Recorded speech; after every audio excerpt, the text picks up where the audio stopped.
Halo semuanya, kali ini kita bakal belajar bareng-bareng mengenai pajak. Tapi sebelum itu, kita bakal kenalan dulu ya. Are you ready? Let's go!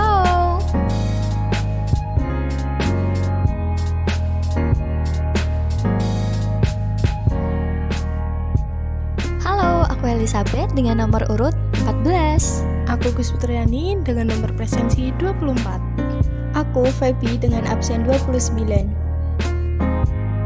Dan aku Siren dengan nomor urut 34.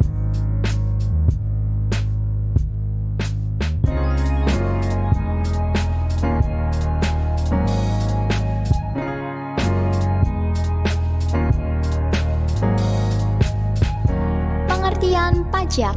Pajak adalah iuran wajib dari rakyat kepada negara yang bersifat memaksa berdasarkan undang-undang dengan tidak mendapatkan imbalan secara langsung dan digunakan untuk keperluan negara bagi sebesar-besarnya kemakmuran rakyat. Kemudian ada pungutan selain pajak. Pungutan lain yang serupa dengan pajak tetapi mempunyai perlakuan dan sifat yang berbeda dengan pajak. Antara lain bea materai, yaitu pungutan yang dikenakan atas dokumen dengan menggunakan benda materai. Kedua, bea masuk dan bea keluar, yaitu pungutan negara yang dilakukan oleh Direktorat Jenderal Bea dan Cukai berdasarkan undang-undang yang berlaku. Bea masuk adalah pungutan yang dimasukkan ke dalam daerah pabean berdasarkan harga atau nilai barang atau tarif tertentu. Sedangkan bea keluar adalah pungutan yang dilakukan atas barang yang dikeluarkan dari daerah pabean berdasarkan tarif yang sudah ditentukan. Yang ketiga, cukai, yaitu pungutan yang dikenakan atas barang tertentu yang sudah ditetapkan untuk masing-masing jenis barang tertentu yang mempunyai sifat atau karakteristik yang ditetapkan berdasarkan Undang-Undang Nomor 11 Tahun 1995 tentang cukai. Dan yang keempat adalah retribusi, yaitu pungutan yang dikenakan sehubungan dengan suatu jasa atau fasilitas yang diberikan pemerintah secara langsung dan nyata kepada pembayar. Kemudian ada fungsi pajak. Fungsi pajak yang dipungut oleh negara antara lain fungsi anggaran atau budget air. Pajak berfungsi sebagai sumber keuangan negara yang diperuntukkan bagi pembiayaan pengeluaran pemerintah, baik pengeluaran rutin maupun pengeluaran pembangunan sarana dan prasarana ekonomi, sosial, dan budaya. Kedua, ada fungsi mengatur atau reguleren. Pajak digunakan sebagai alat untuk mengatur kebijakan tertentu di bidang ekonomi, politik, sosial, budaya, pertahanan, dan keamanan. Yang ketiga, ada fungsi pemerataan pendapatan atau redistribution.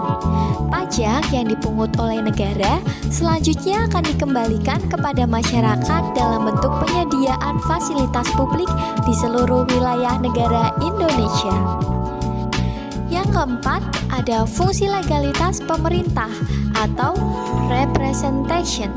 Pemerintah membebani pajak atas warga negara dan warga negara meminta akuntabilitas dari pemerintah sebagai bagian dari kesepakatan dengan rakyat melalui perwakilan di parlemen.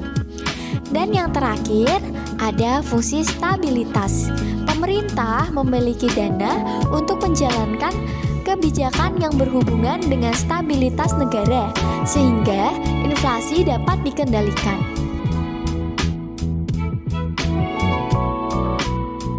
Hukum pajak adalah kumpulan peraturan yang mengatur hubungan antara pemerintah dan wajib pajak, terdiri atas A. Hukum pajak formal, mengatur cara untuk mewujudkan hukum material menjadi suatu kenyataan, dan B. Hukum pajak material, memuat norma yang menerapkan tentang objek pajak, subjek pajak, tarif pajak, dan sanksi.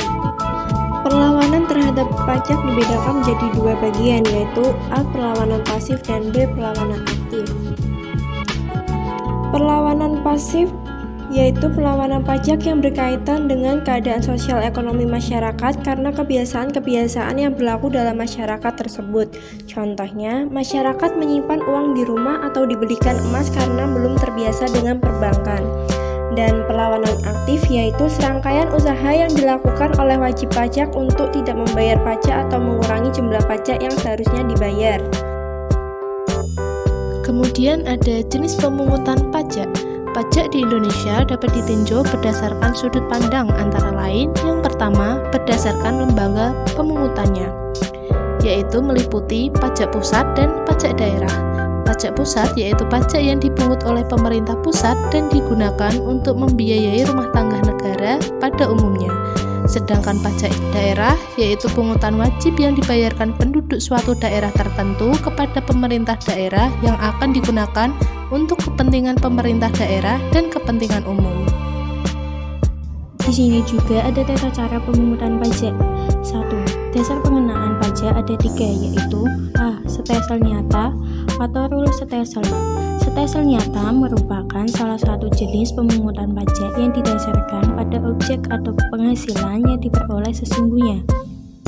B. Stelsel agraren atau fiktif stelsel. Pengenaan pajak yang didasarkan pada penetapan besaran asuransi di awal tahun dengan anggaran bahwa pendapatan tahun ini adalah sama dengan pendapatan tahun lalu. C. Stelsel campuran. Stelsel campuran merupakan gabungan dari stelsel real dan stelsel fiktif setelah akhir tahun menggunakan stelsel real. Selanjutnya, syarat-syarat pemungutan pajak. Syarat-syarat pemungutan pajak ada 5 agar tidak menimbulkan hambatan, yaitu 1. Syarat keadilan.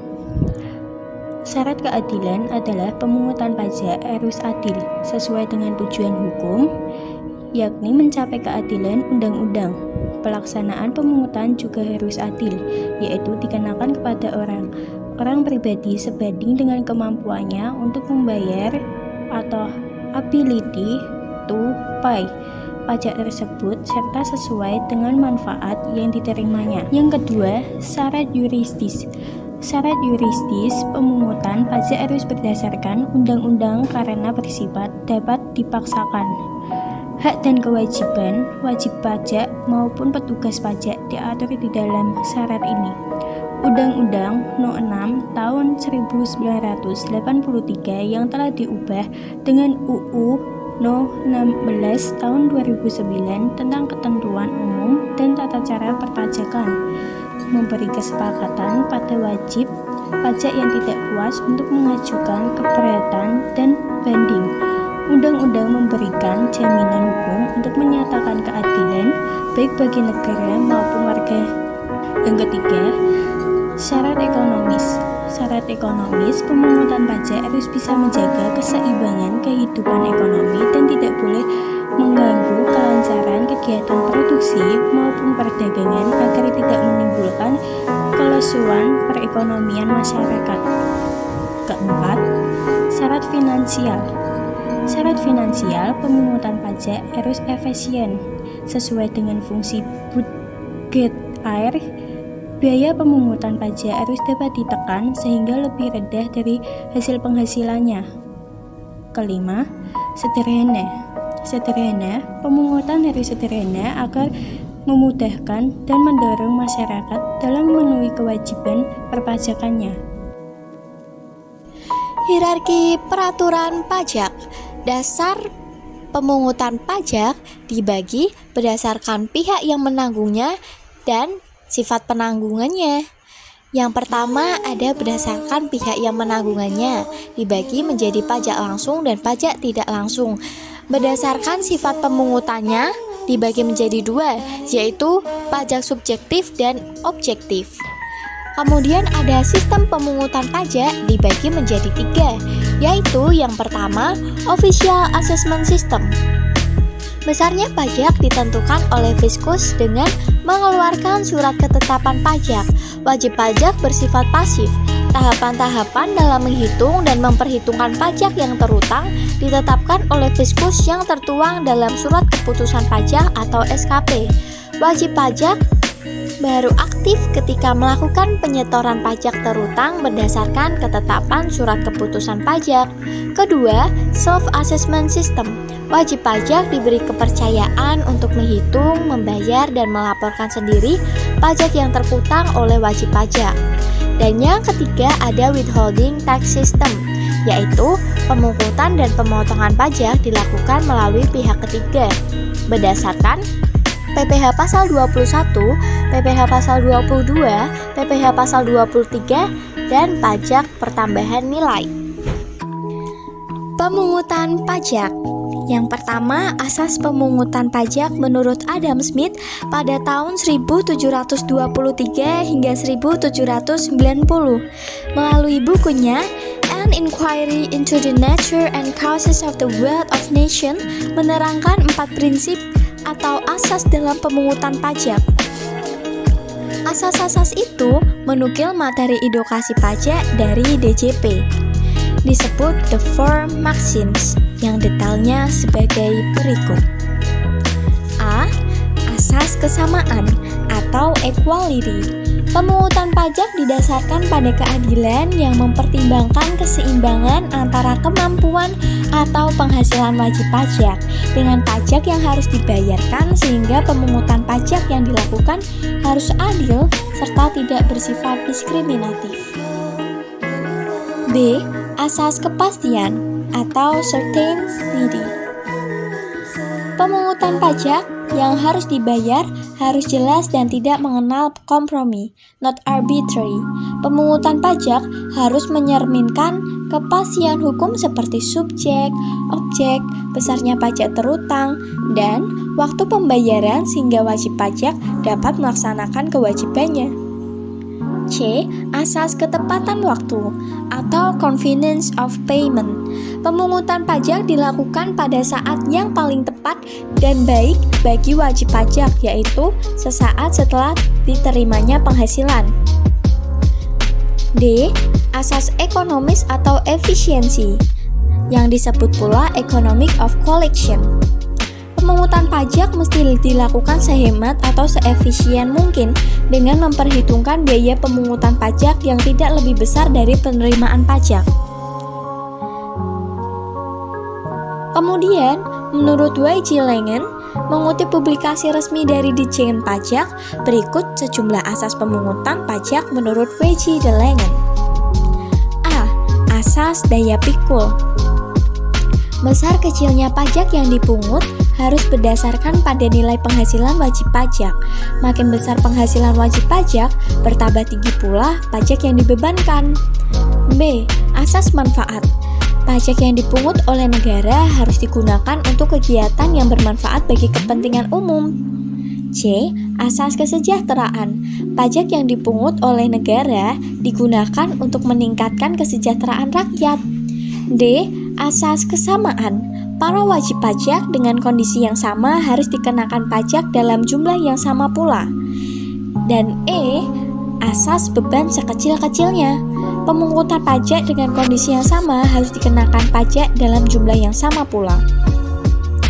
Menurut Adolf Wagner, asas politik finansial, pajak yang dipungut negara memadai sehingga dapat membiayai atau mendorong semua kegiatan negara. B. Asas ekonomi. Penentuan objek pajak harus dapat dan tepat. C. Asas keadilan. Pungutan pajak berlaku secara umum tanpa diskriminasi, untuk kondisi yang sama diperlakukan sama pula. D. Asas administratif. Menyangkut masalah kepastian perpajakan kapan di mana harus membayar pajak, keluasan penagihan, dan besarnya pajak. E. Asas yuridis. Segala pungutan pajak harus didasarkan undang-undang. Teori pajak yang memberikan dasar pembenaran untuk menjawab berbagai perdebatan yang ada di kalangan para sarjana dan pemikir masalah pemungut pajak, antara lain yang pertama, teori asuransi. Artinya, untuk mendapat perlindungan, warga negara membayar pajak sebagai premi. Yang kedua, teori kepentingan, yaitu pembayar pajak mempunyai hubungan dengan kepentingan individu yang diperoleh dari pekerjaan negara. Yang ketiga, ada teori daya pikul, Artinya, pemungutan pajak harus sesuai dengan kekuatan membayar dari si wajib pajak. Kemudian ada teori kewajiban dan teori daya beli. Nah, teman-teman, untuk menghitung besarnya pajak yang terutang, diperlukan tarif pajak dan dasar pengenaan pajak. Jenis tarif pajak antara lain, yang pertama, tarif tetap adalah tarif berupa jumlah atau angka yang tetap. Kedua, tarif degresif adalah tarif pajak dengan presentasi semakin menurun jika dasar pengenaan pajaknya semakin besar. Yang ketiga, tarif proporsional adalah tarif pajak dengan presentasi tertentu yang sifatnya tetap. Dan yang terakhir adalah tarif progresif, yaitu tarif pajak dengan presentasi tertentu yang semakin besar jika dasar pengenaan pajaknya semakin besar. Nah, teman-teman, sekian video dari kita, semoga dapat kita pahami semua ya. Akhir kata, kita ucapkan terima kasih.